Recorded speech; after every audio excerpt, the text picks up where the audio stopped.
Wow. Guys, sobrang lamig. Sobrang lamig ng panahon na to. Syempre nandito ako sa garden. Inagahan ko kasi i-harvest ko yung broccoli natin. So kakatapos ko lang kumain. So medyo may energy tayo na parang wala. Ang gulo. Ayan guys, nandito na ako sa garden. Ayan o. Yan. So kahapon diniligan ko sila. From my tomatoes hanggang dun sa corn, mais in Tagalog. Ayan. Yan nyo guys oh. Ayan. Yan yung corn ko ngayon. Tapos naalala nyo kahapon sa latest video ko, yung mga sunflower medyo malungkot kasi nga hindi ko sila nadiligan ng ilang araw, mga 4 days ganun or 5 days. Basta matagal ko silang hindi nadiligan kasi sobrang nabisi tong tao na to. So ayan, ngayon magaganda sila kasi nadiligan. Tignan nyo. So bago tayo mag-harvest ng broccoli, tignan muna natin yung mga magaganda kong sunflower na matutumba na guys. Kasi sobrang ng hangin ngayon. Tapos sobrang bigat nila. Ayan Ayan. Ayan nakikita nyo ba yung sunflower seed sa loob? Ayan. I-harvest ko yan. Tapos natin. Itatanim natin next year ulit. Right? Kasi sobrang ganda. Ito ready na nga to. Actually mag-harvest ako guys ng sunflower ngayon. Tsaka so ang i-harvest ko ngayong araw is sunflower. Ayan. Yung mga giant sunflower ko yung harvest ko ngayon. Tapos mag-harvest tayo ng broccoli guys. Tignan niyo yung mga broccoli natin. Ayan. Ayan diba? Sobrang ganda. So broccoli. Etong mga side shoots, pwedeng kainin ito. Right? Ayan. I-harvest na natin to. Ang problema dito may mga uod. Pero pwede mo namang tanggalin yan. Ayan. Ayan. Tapos ito ang ganda Sana walang uod sa loob. Pero okay lang kasi pwede naman sa linisan. Tapos ito yung isa pa. Diba? So i-harvest natin sila. Tapos i-harvest ko din itong mga sunflower natin. Yung mga giant sunflower natin. Ayan Tapos ang marigold ko sobrang ganda pa rin, very beautiful. And then look at my cabbage. I mean, come on. But this one is not ready yet. Pero firm na firm siya. So again, before we harvest the broccoli and then my sunflower, ipapakita ko muna sa inyo yung buong garden. Tapos mag-harvest din pala tayo ng ngayon guys, ng cherry tomatoes. Ayan siya Diba? Sobrang ganda niya. Oh, by the way, itong this variety of sunflower is what we call the teddy bear. Ayan. Sobrang, alam niyo yung mild sweet smell? Ayun siya. Tignan nyo, sobrang fluffy niya kasi. Ayan, tignan. Ayan. So, ayan siya Tignan nyo, sobrang ganda. Very beautiful. Ayan Alam nyo guys, kung andito lang kayo malapit, pwede kong ibigay sa inyo to. Ayan, sobrang gaganda nila. Ayan Wow! So that's my update of my sunflower guys. Tapos ito, tignan nyo, ang dami niyang bunga. Ang dami niyang sunflower. Pero isang lang to. Isang puno lang ng sunflower. And this one actually is ready to harvest. Nakikita niyo yung seeds sa loob? Ayan, nakikita nyo? Medyo yung lighting natin. Pwedeng i-harvest yan. So, ang gagawin ko ngayon, yung gagawin natin ngayon guys, i-harvest natin to. Itong top sunflower na yan. Kasi it's ready to harvest. And then I'm going to harvest that one giant, one giant sunflower that snapped from its main stem. Or main stem ba yung tawag dun. Tapos ito, I think this one is ready too.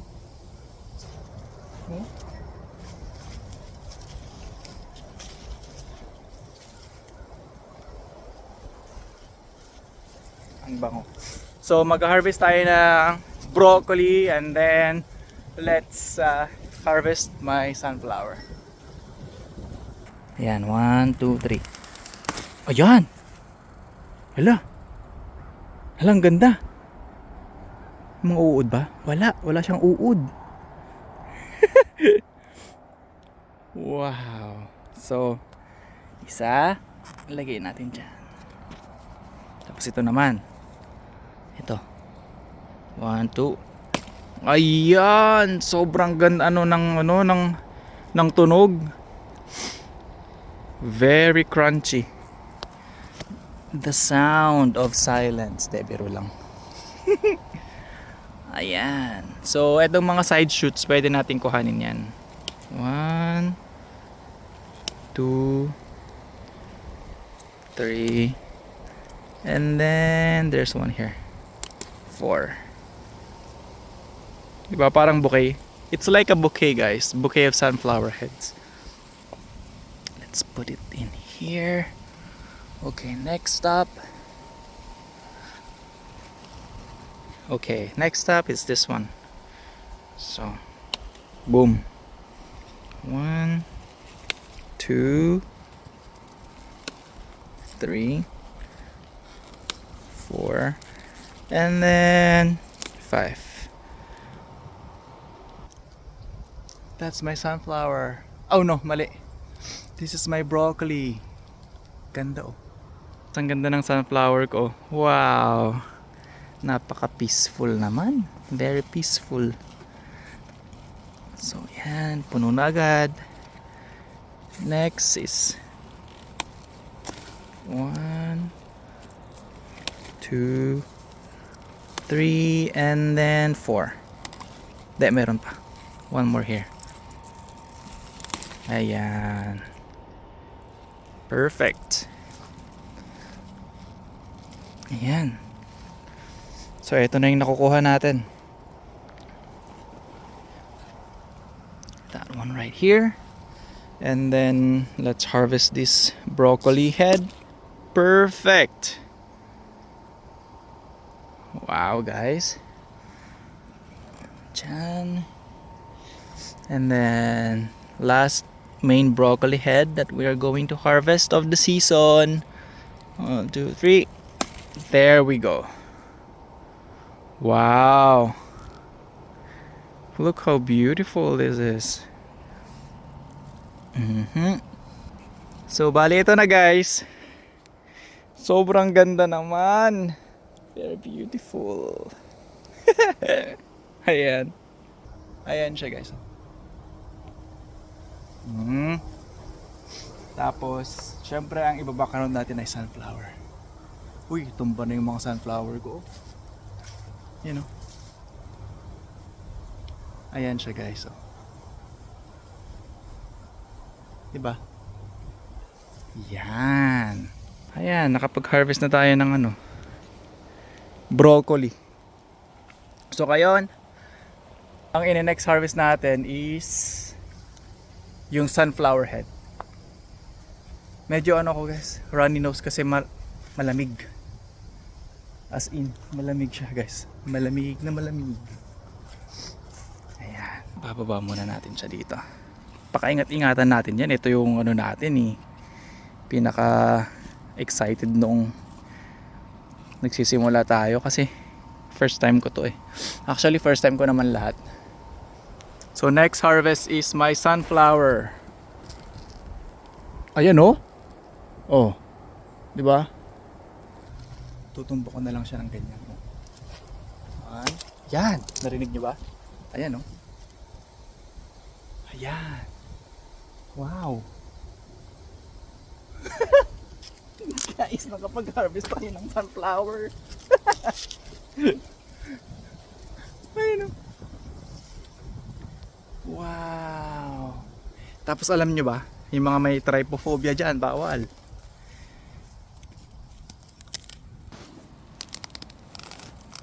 Yan. First sunflower of the season. Wow. Tapos siya oh. Ito yung ano nyo. Tinumba ko na. Yan guys. Ito ang first sunflower of the season natin. Mga kaibigan. So ito guys, yung first sunflower of the season natin. Ayan. So tatanggalin natin tong mga sunflower. Itong mga, ito, yan. O, ready na kayo? Kasi ano yan, mga, baka may trypophobia kayo, matitrigger kayo, bawal. So, let's go. Wow.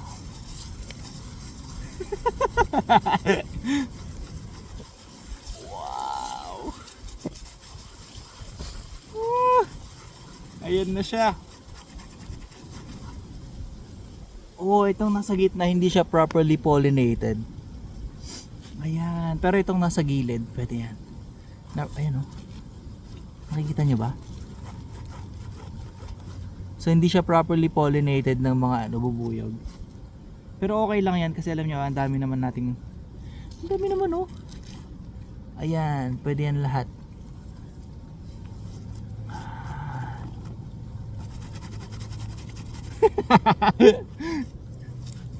So ayan na siya guys. So i-dry mo lang siya ng sa apartment or sa kitchen countertop hanggang maging black na yung mga yan. Kasi sa loob niyan merong seeds. Kasi di ba naalala niyo kumuha ko dati noon. So ito na yung first sunflower of the season natin. Iniisip ko guys kung pwede ko pang kuhanin to isa. Ayan oh. Ayan. Pinag-iisipan ko kung pwede pa. Pero parang hindi pa kasi pollinated din yung ano, yung sa gitna niya. Ayan. Hindi pa siya pollinated, properly pollinated ng mga bubuyog. Kasi nag-focus na sila dun eh. Ang dami kaya nila dun. So ilalagay natin dyan ang sunflower. So ito yung broccoli head ko. And then sunflower. So ang next, kukuhanan natin yung isa dun.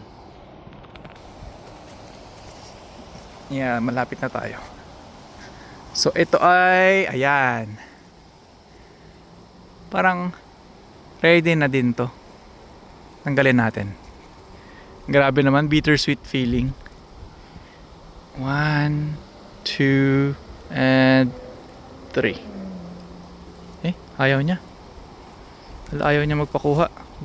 Teka nga, kuhanin natin yung gunting. Ayan. Ayan siya guys. Bale, guguntingin natin siya dito. Ready na bang lahat? Magpaalam na kayo sa kanya.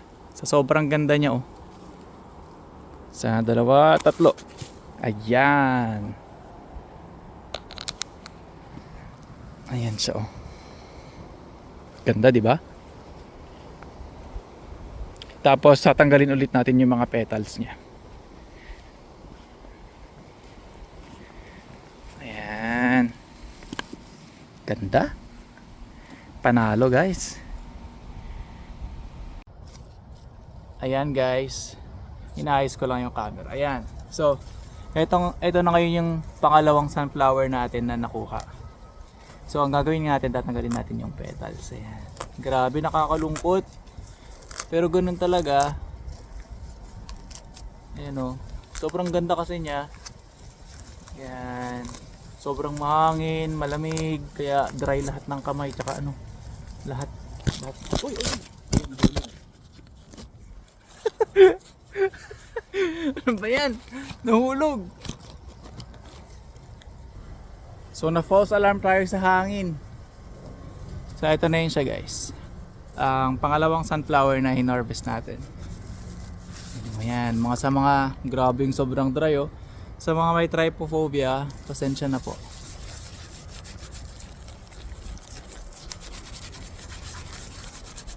Wow. Sa gilid. Oy, parang ganun din. Hindi din fully pollinated yung sa gitna niya. Pero okay lang kasi ang daming ang dami nating ma-harvest sa ano, na yun, no? Nakikita niyo yung mga ano, black, di ba? So, ibang variety to guys, ibang variety to sa unang na-harvest natin. Yung giant sunflower, puti talaga yung ano niya, pero nangingitim na siya. So, i-dry mo lang yun siya. But this one right here is a different variety. So, the seed is black right away. The other one is white. So, this is my second harvest of sunflower. Let's proceed to the next sunflower. So, I'm right here. Ayan. Ito na siya, oh. Ayan siya. So, let's try without using the gunting, scissors. Let's try harvesting this one without the help of scissors. Oh, snap.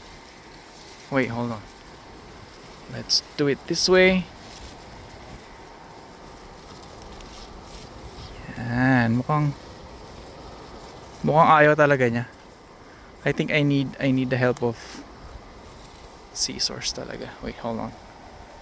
Okay, backup plan with this little guy right here. 1, 2, 3. There we go.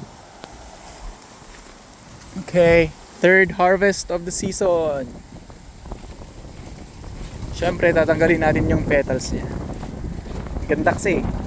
Ganda tignan. Yan siya guys, oh.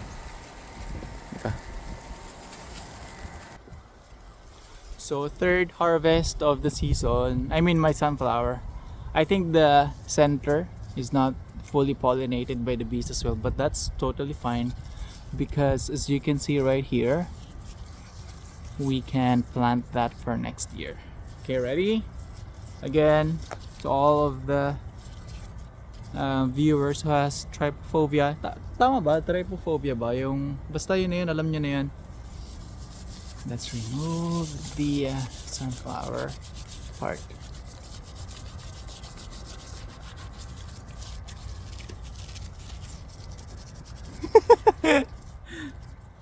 Uy, ang bango niya. So, ayan. So, yep, it's not fully pollinated by the bees, but again, that's totally fine, 100% fine, because we have a lot of sunflower this year. Ayan. Wow, the smell, guys, the smell.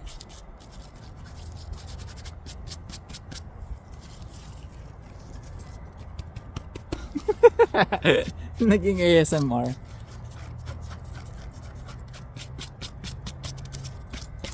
Ayan. So that's my third sunflower of the season.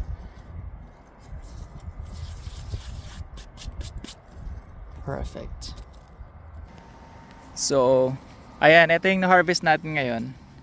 This is what we got today. So I have a lot of broccoli heads. And then I have one giant sunflower and then 2 different type of sunflower.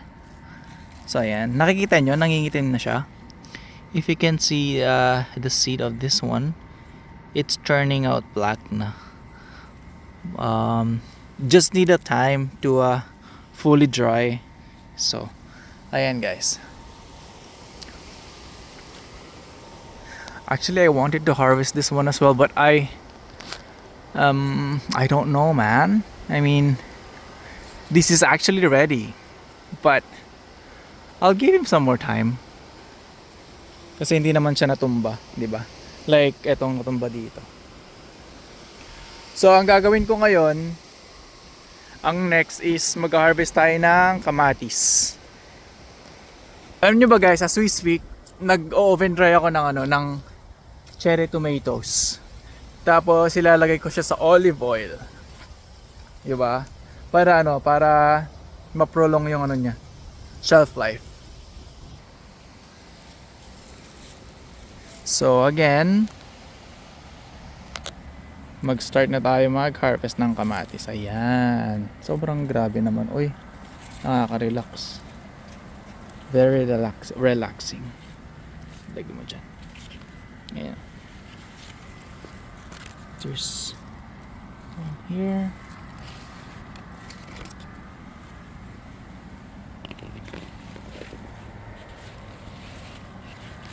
Okay. Dito. Yan. Ganda. Oh, this one is beautiful. 1, 2, 3, and 4.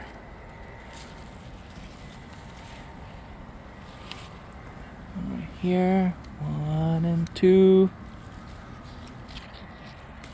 3 and 4.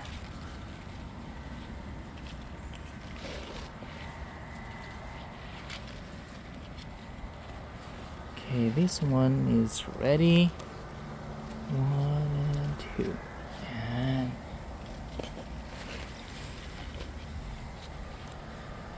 next in line. 2, 3, and 4. Look at this one, guys. It's perfect 10. Let's harvest. 1, 2, 3, and 4. Actually, ito, ready na din ito. Ayan. Oops. Huhulog ka pa yata. Tapos dito, no, natumba na siya, guys, oh. Pero okay lang yan kasi malapit nang matapos ang gardening season. So, next. Nasaan kayo? Magpakita. Ito, may nakikita ko dito eh. Ayan o, kita nyo ba yan? Yan. Tapos, yan. Kita nyo ba yan, guys? Kuhanin natin yan. Daming ano, storbo. Ay, daming ano, hadlang. Hadlang ba tawag doon? Tapos, ito oh, ganda oh.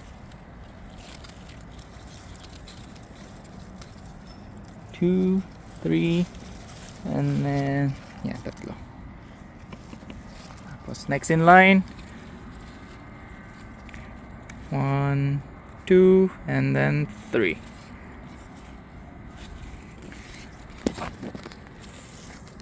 Yeah, you're the next one. 1, 2, and 3.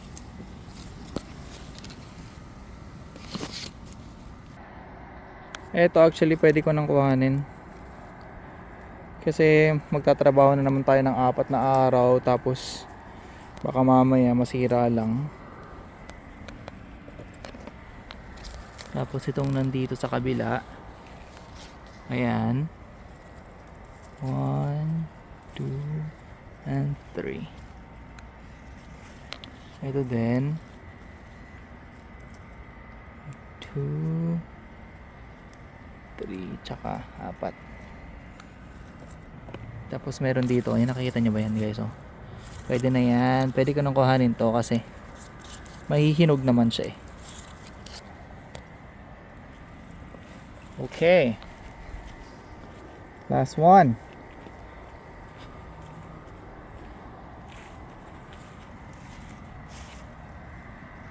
One, 2, 3, and 4. Wala na ba? Wala na bang mga next in line dyan?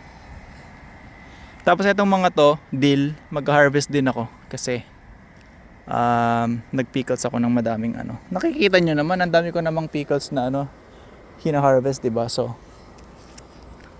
this is what we ended up grabbing. So guys, ang dami na naman nating na-harvest ngayon. Ayan. Wow. So this is what we have today. Ayan. Diba? Grabe. Ganun-ganun lang pero nakadami na tayo. Ayan oh. Perfect. So, we have broccoli, sweet cherry tomatoes, and then I have 3 heads of sunflower that is ready to dry it up. So in maybe 1 month or who knows, it's my first time. Ayan, i-dry natin sila properly. But I have a bunch of broccoli heads, I have cherry tomatoes, and then I have corn that is ready to not ready to harvest, but still. And then that's my sunflower patch, sunflowers, and then giant sunflowers. All right, now I'm going to grab a dill for my pickles tomatoes. So let me just pluck them out like this. Here we go. Actually, more. Let me pluck this one like perfect. I think this is more than enough for my dill. For my pickles. Oh, one more. There we go. Yeah, this is for my pickles, guys. Woo! Like, woo! That smell is very strong, like pungent. Wow. Okay, so this is what we have: a bunch of broccoli heads, a lot of dill, and then 3 heads of sunflower. So ayan guys. So mamayang hapon magpupunta ako dito, maglilinis ako. Ay, nakalimutan ko mag-harvest pala tayo ng lettuce. Sige, kuha tayo ng lettuce. So ayan, ito na guys. I-harvest na natin tong lettuce. Ayan. Ganda ng panahon ngayon. Kanina sobrang lamig. Ngayon, okay na. Ayan o. Ganyan na lang pag-harvest ng lettuce o. Ayan. Sa ano lang. Yung mga ano lang niya. Ayan. Tanggalin mo na lang ng ganun. Mabilisan. Kasi tutubo naman siya eh. Ayan o. Diba? Bilis. Papahirapan mo pa yung sarili mo. And then that one. Yan guys. Tapos ito sobrang ganda niya oh. Perfect na perfect ang kulay. Uy, napaka healthy ng mga lettuce na to. Mahal nito sa supermarket. Naku, sinasabi ko sa inyo. Yan, di ba? Yung buo. Yan. Yan sa gilid. Tapos ito, linisan muna lang. Yan. Tatapon na natin yan. So ito yung na-harvest natin ngayong araw na lettuce. Yan. May pang salad na naman ng tao na to. Iging rabbit. Yan. Ganda diba? Kasama ng mga marigold sa likod. Yan oh. Uy, ang ganda mo. Ang ganda oh. Wow. Perfect 10. So ayun lang guys. Thank you very much to all the subscribers na nag-subscribe sa channel ko. And then sa mga mag-subscribe din, thank you very much. This is my dill bouquet for you guys. Ninayos ko siya kanina. Tapos guys, ito nga pala, bago ko magpaalam sa inyo, hinarvest ko na yung buong cilantro ko, tapos ibibigay ko sa kaibigan kong Indian. She's from India. She's very nice to me. Yan. It's like a bouquet of flowers. So, yep. Alright, I'll see you in my next vlog. Thank you. Bye-bye.